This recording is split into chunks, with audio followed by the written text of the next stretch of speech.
Good morning, everybody. Lovely to see you all here this morning, and we hope you're still keeping well. And a very big welcome to David, who's going to lead us in our worship this morning. Just a couple of things. Please, if you have time, come and have a look, see what Messy Church were doing in here yesterday. Apparently it was heaving, but they had all windows open, the doors open and everything, so it was all fine. But please do take the chance to have a look. They sent us a little card, and it says, "Thank you for the fun activities you sent me at Christmas and Easter. This is from Susie. She brings her granddad and her mum." A great granddad. A great granddad, beg your pardon. He lives in the same place as Shirley does. And yes, please do take the chance to have a look. We have no other notices except that next week will be Christian Aid service, and it will be led by some of the members of the church family. So if you are able, please do come. Now, as we just quieten our hearts and ourselves as we prepare for worship.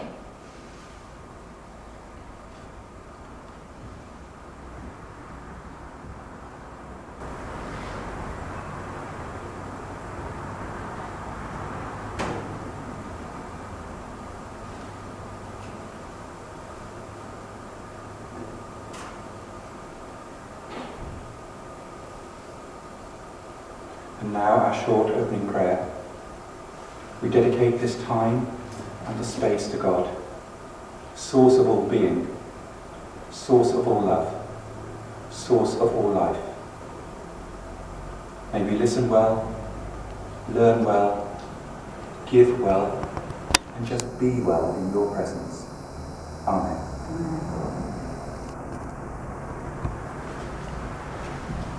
We're now going to have our first hymn, which has been chosen by the music group. It is 696 in the songbook, but it will appear on the screen, I'm guessing. And it is For the Healing of the Nations. Thank you.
prayers of adoration and our prayers of forgiveness. Let us pray together. We come before you to offer you our praise and our worship. Our words are limited. Our concept of you quite inadequate. Our understanding just a tiny fraction of all there is to understand. And yet we come in faith and humility, offering the best words that we can, seeking to appreciate you and worship you in all that you are, and all that you have created, and all the love that you are and send forth to us. So thank you, God, for all around us, but also for the breath in our lungs, the dreams in our hearts, the energy that courses our veins. Help us, God, to love you, to worship you, appreciate you in all parts of our lives. But we also say sorry. Sorry for the moments when we step away from your love, when we slip out of the entirety of all that you wish us to be. We say sorry and gladly accept your forgiveness, and accept the joy that comes from restoration to wholeness. Thank you for your blessings, much more than we can ever ask for, on all that we are and hope to be. And we complete our prayers by quietly listening to and pondering on the words of this short song by Keith Loring, and it will come through the speaker over there. It's called The Very Nature of God.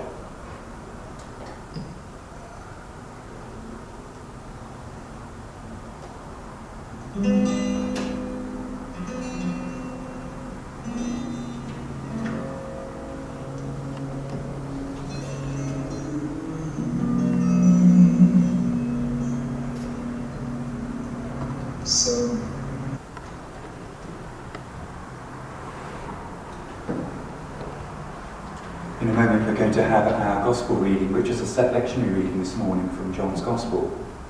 But before that, I'd like to introduce 3 quotations from a book that's been incredibly popular over the last year or so. And the book, and some of you may have the book, is called The Boy, the Mole, the Fox and the Horse. And it's a beautiful book of sayings and illustrations by somebody called Charlie Mackesy. And here are 3 quotations which are relevant to the service this morning. And what I like about these quotations is that there's a question from the boy and then a very succinct answer from the mole. Here are the 3 questions that the boy asks. First question. What do you want to be when you grow up? Asked the boy. Kind, said the mole. Which day is World Kindness Day? Asked the boy. Every day, answered the mole. And finally, what do you think success is? Asked the boy. To love, answered the mole. To love. And now we're going to have our reading. Thank you very much. And from John chapter 15.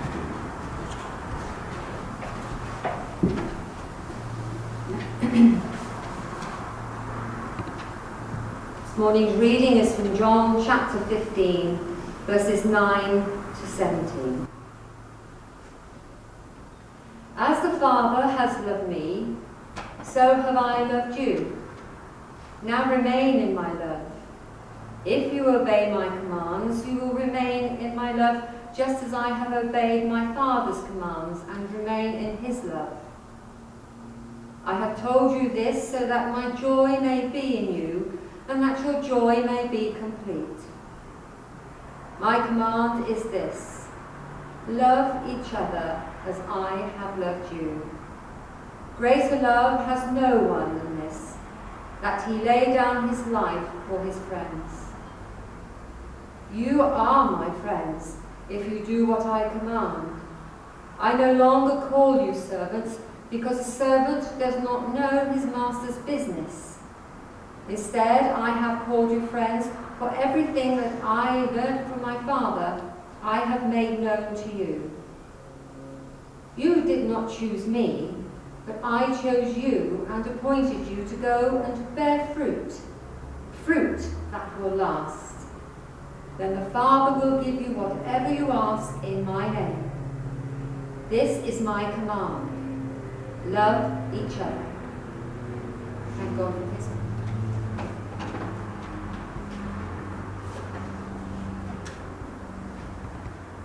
Thank you. And now we're going to have our second hymn this morning, which would have been from songs of Singing the Faith number 272, From Heaven You Came, an act of love in itself, From Heaven You Came.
Very many years ago, when I was young and single, I decided to buy a property, and the property was a small maisonette in Didcot. Giving away my age slightly, the property was £21,000, but my salary in those days was £7,000, so it was exactly 3 times my salary. It's all I could afford, and it was the lowest priced property in Didcot, but I was really pleased to get it. And I got it without any parental help and on this low salary that I mentioned. Of course, when I bought it, it did have 1 or 2 small problems. It had cracks in the wall and it just needed a bit of covering up. So in those days, and you'll remember those days pretty well, I'm sure, in those days, wood chip paper was very popular. Wood chip paper covered up, can I say this phrase, a multitude of sins. It did. You could put this paper on the wall and you could cover up cracks, and where the joins didn't, it didn't matter. You could do it, and then you could paint it whatever colour you wanted. And it was great. It was great. And it was so easy to put up as well. Now I have to admit that all my searching of the New Testament There is no mention of wood chip paper. It just does not appear. You can use any search engine you want, and wood chip paper will not occur in the New Testament. But I think what Jesus does say is that there is covering up going on. He uses other phrases. He uses phrases like whitewashed sepulchres and things like that. So he talks about people presenting something on the outside, but being slightly different on the inside, covering up with this kind of wood chip paper that they might have. And maybe it's true now. Maybe there are still people covering up on the outside with a metaphorical wood chip paper. Having said all that, though, what we're asked to live is not a life of rules. Christianity is not a rule book. It's not do's and don'ts. It's not don't wash your car on Sunday, don't drink alcohol. Of course, our conscience and our prayer life and our experience might tell us that some things are not right for us. I haven't had any alcohol since I was 19, but for other people it's absolutely fine. So we'll be different in those aspects. But I think what the New Testament is saying to me is don't get trapped into the legalism of the Pharisees. As I prepared the service, I came across this lovely, funny little illustration, so I'm going to read it to you. A woman was sending the old family Bible to her brother in another part of the country. The person at the post office desk said to the woman, "Is there anything breakable in your package?" And the woman quickly replied, "Only the 10 Commandments." I quite like that. But taking the whole of the Old Testament together and the New Testament together, the heart of it all is just 3 important things. God loves us. Love God. Love your neighbour as yourself. That's the synthesis of all that we read, I believe. And increasingly and recently, I'm understanding a little bit more about how we might go about loving other people. And I'm understanding a tiny bit more that it really does involve, first of all, loving ourselves, having some self-welcome in our lives. And once we achieve that a little bit more, then we're able to give out a little bit more to other people, compassion and love and kindness. The sure knowledge that we are accepted and forgiven, the sure knowledge that they can be accepted and forgiven as well. And how we love each other really matters. It's more important than what type of hymn book that we use, or whether we have old songs or new songs, or whether we sit quietly in church or slightly noisy in church. What really matters is how we love one another. Because when we come to face God, that's what will be asked. How did we love one another? In this year's quiz, Christian Aid quiz, which I'm organising again, you should be delighted to hear. In this year's Christian Aid quiz, there's going to be a question, and I'm going to give you the answer to one of the questions in the quiz. So there's only another 99 to work out, but I'm going to give you one answer. And the question is this. And I wonder, of course you can't say it aloud, because you're not allowed to speak. But anyway, the question is this. Who said this as a round which is 10 quotations, and somebody said this: life is what happens to you when you are busy making other plans. Life is what happens to you when you're busy making other plans. And if you know the answer, if you'd like to nod at this point, but if you don't know the answer, just sit quietly and I'll tell you the answer, and then you can write it on your quiz if you get the quiz. And the answer is John Lennon. Quite a surprising answer.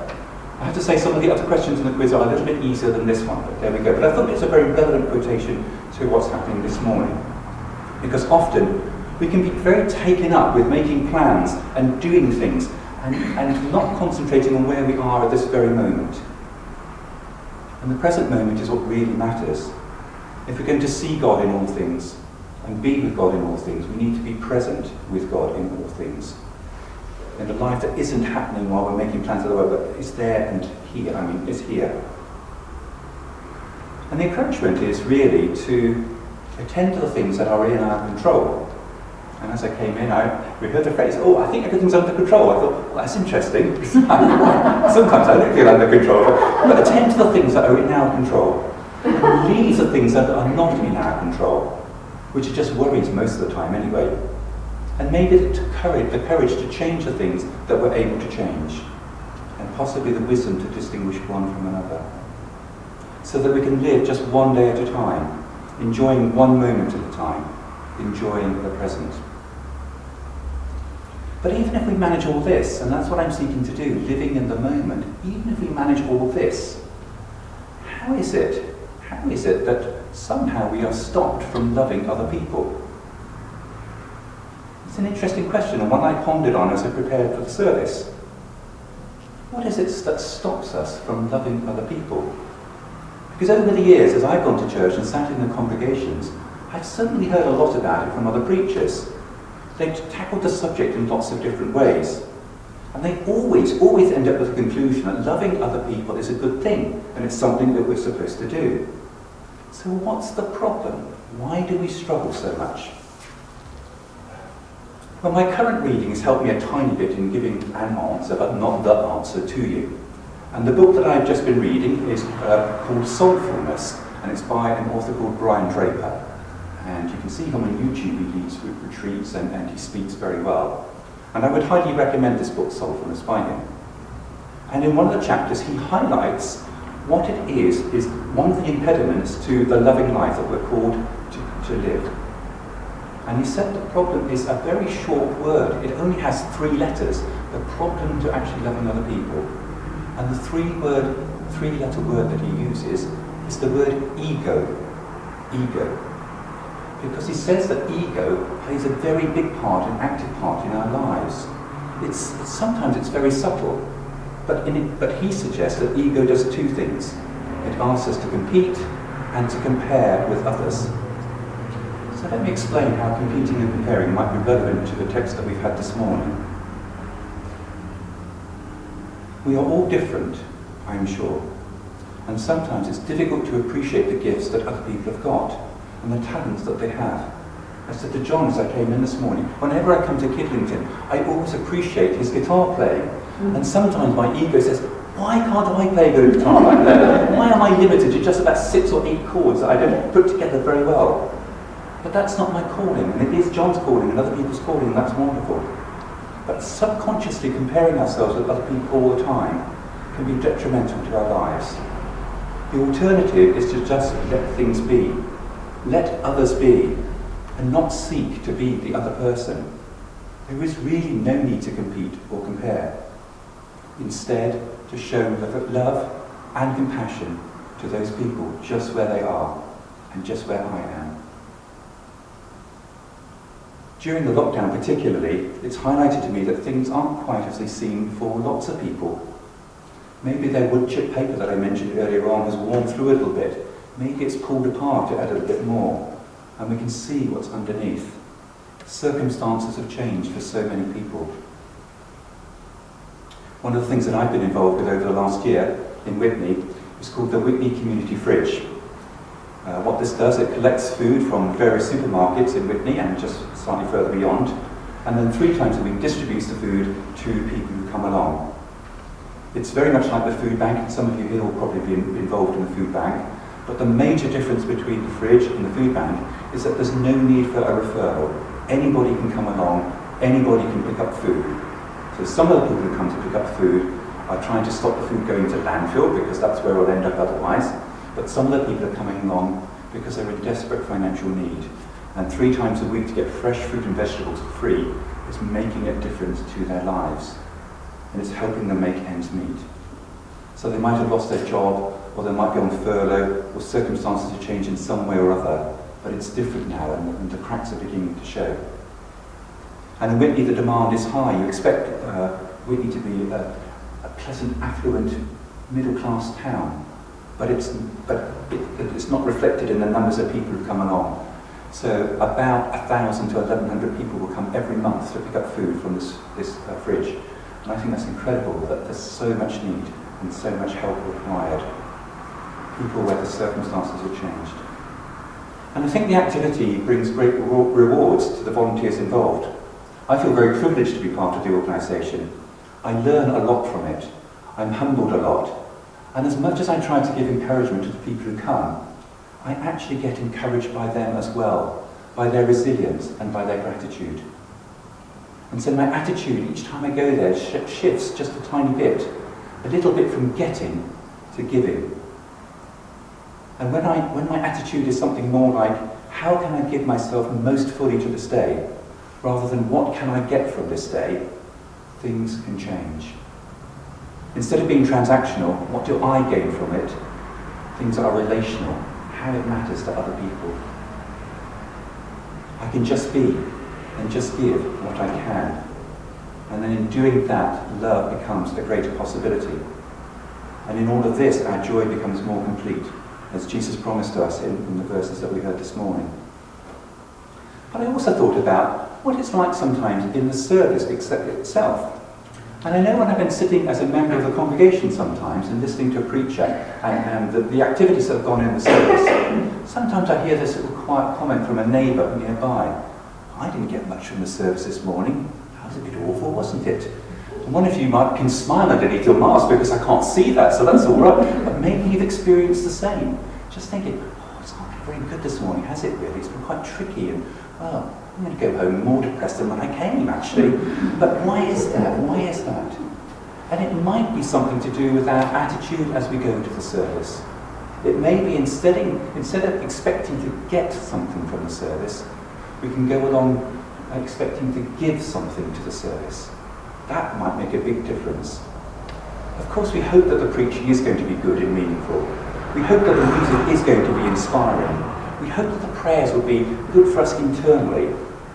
But if we can give as well to all of those things, if we can listen, and in non-COVID times, if we can contribute to the singing really well, all of these things are good giving activities. But beyond that, we've got a tiny bit more that we could do in the service as well, in terms of our giving. I don't mean in terms of formal jobs like the AV or the steward or recording it or whatever. I mean just being in the service with your fellow congregation members. Because what we can do then, masks removed of course in different times, is give a smile to people, a word of encouragement, a listening ear, an ear that's not trying to just get in and tell them what to do, but genuinely be alongside them and listen to their pain and their struggle. Giving instead of getting. Closer to the role, closer to the life that the mole identified, showing kindness every day, and love. And if we manage some of these things more often, then we won't go far wrong. Amen. Now just a moment or two of quiet to reflect on the sermon and other parts of the service that we've had so far.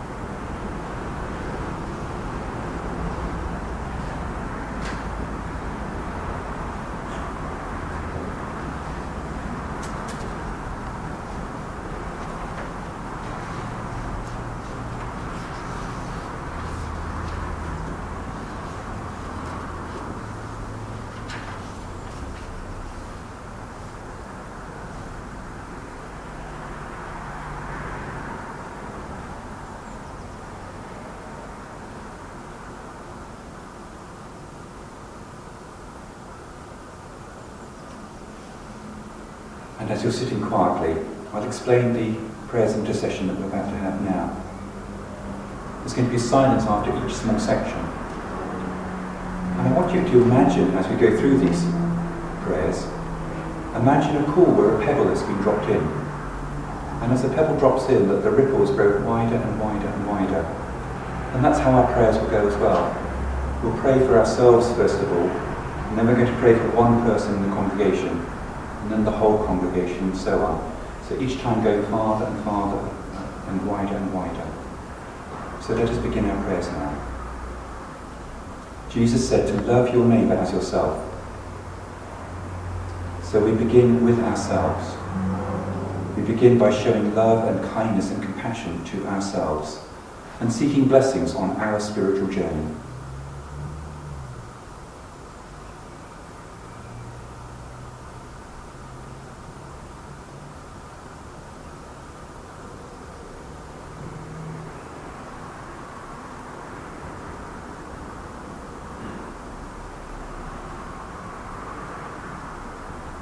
And now choosing one person in the congregation, somebody who's here or somebody who's not here.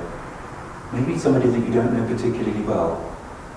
And as you pray for them, do so praying for them for love and kindness and compassion and blessings on their spiritual journey.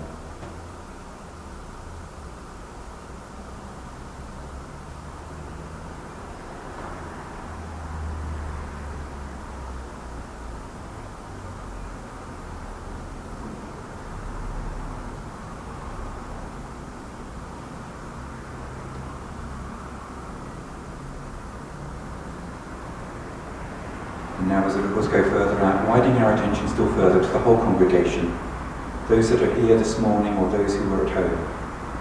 And as you pray for them all, do so with love and kindness and compassion, asking blessings on the spiritual journey of the whole church together.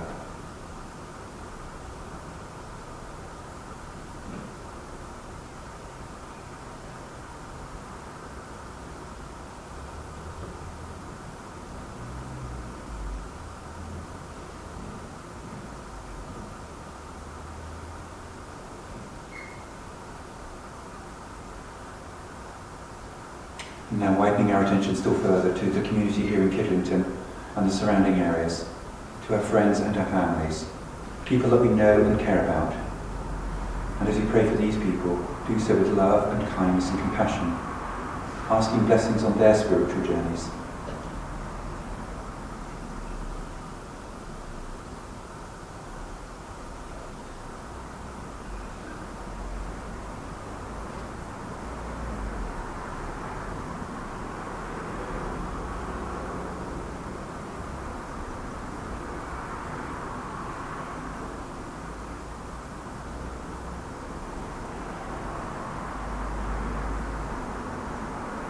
And now widening our attention still further to the whole country as it works its way out of the pandemic and many other issues. People who may have put self-interest above community or national interest. And as you pray for them all, seek that there might be continued progress towards a more caring and compassionate society.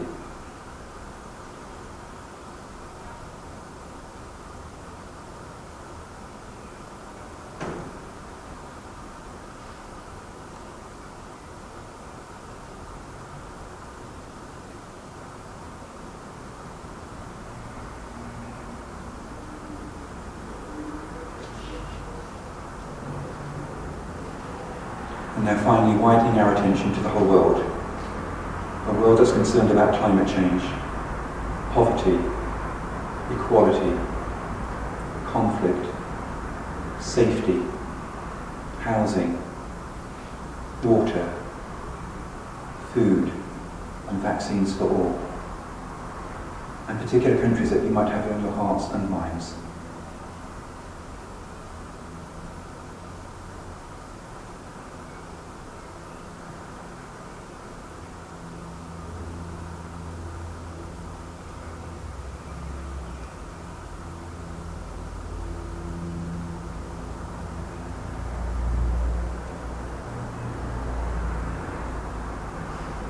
So Lord God, we ask in your name that you receive these spoken and unspoken prayers on behalf of the needs of the world, those around us and ourselves.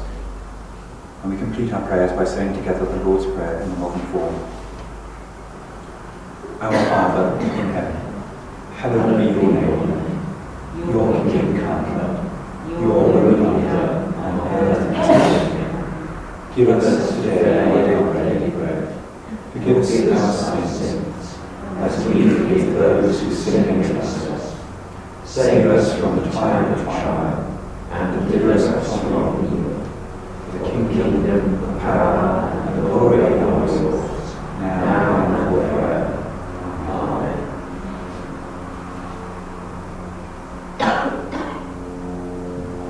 I'm now going to have our final hymn, which is Be Thou My Vision, which will be 545 in the hymn book, Be Thou My Vision.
We are in life and life in us. We are in love and love in us. So go from here in God, in life and in love. Show God and life and love to those around you. Amen. Amen.